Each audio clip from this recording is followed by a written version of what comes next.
महापालिका सार्वत्रिक निवडणुकीसाठी प्रभाग क्रमांक 8 मधील भारतीय जनता पक्षाच्या उमेदवारांच्या प्रचारार्थ पदयात्रा काढून शक्ती प्रदर्शन करण्यात आले।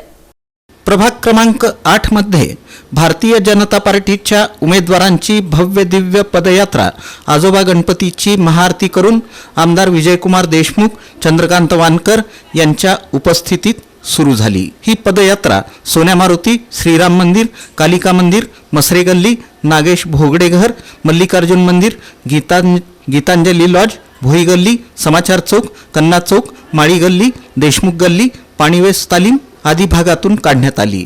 प्रभाग क्रमांक 8 मध्ये चारही उमेदवारांचा प्रचार रंगात आला असून पदयात्रा आणि रॅलीच्या माध्यमातून जनतेसमोर हे उमेदवार जात आहेत। जनतेकडून देखील भारतीय जनता पार्टीच्या उमेदवारांना चांगला प्रतिसाद मिळत आहे। प्रभाग क्रमांक 8 मधील ही पदयात्रा विजय यात्रा असल्याची चर्चा प्रभाग क्रमांक 8 मधील नागरिकांमध्ये होती।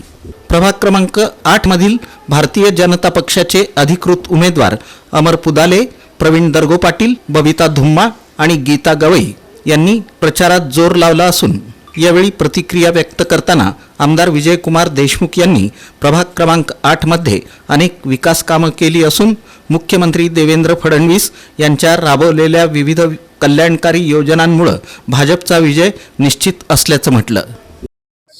सोलापूर महानगरपालिकेच्या निवडणुका होत आहेत।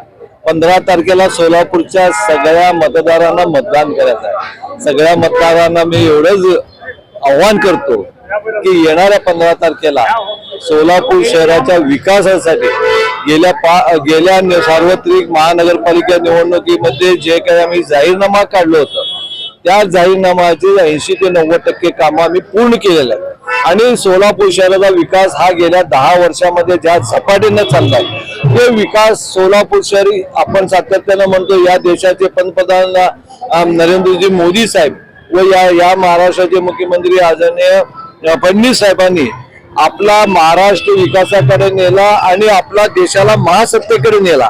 पण आपला सोलापूर मी सातत्यानं मी माझ्या घराकडे जात असताना एक बोर्ड वाचत असतो, आजी आजोबाचं गाव म्हणजे काय। पण आज ती परिस्थिती राहिली नाही, कोण लिहिलं मला माहित नाही, पण आज आजी आजोबाचं गाव नाही आहे। या शहर म्हणजे एक युवकांचा शहर आहे। इथं हाताला कामं मिळायला पाहिजे, IT पार्क यायला पाहिजे, इथं चांगले हॉस्पिटल असायला पाहिजे, विमान सेवा चालू व्हायला पाहिजे, नवीन उद्योगधंदे यायला पाहिजे आणि या सोलापूर शहरातल्या ज्या जिल्ह्यातला MIDC आहे त्याचा विकास व्हायला पाहिजे एक ध्येय आहे। आणि मला असं वाटतं की या निवडणुकीमध्ये भारतीय जनता पक्ष बहुमताने मागच्यापेक्षाही जास्त संख्येनं या महानगरपालिकेवर महापौर आमचा राहील।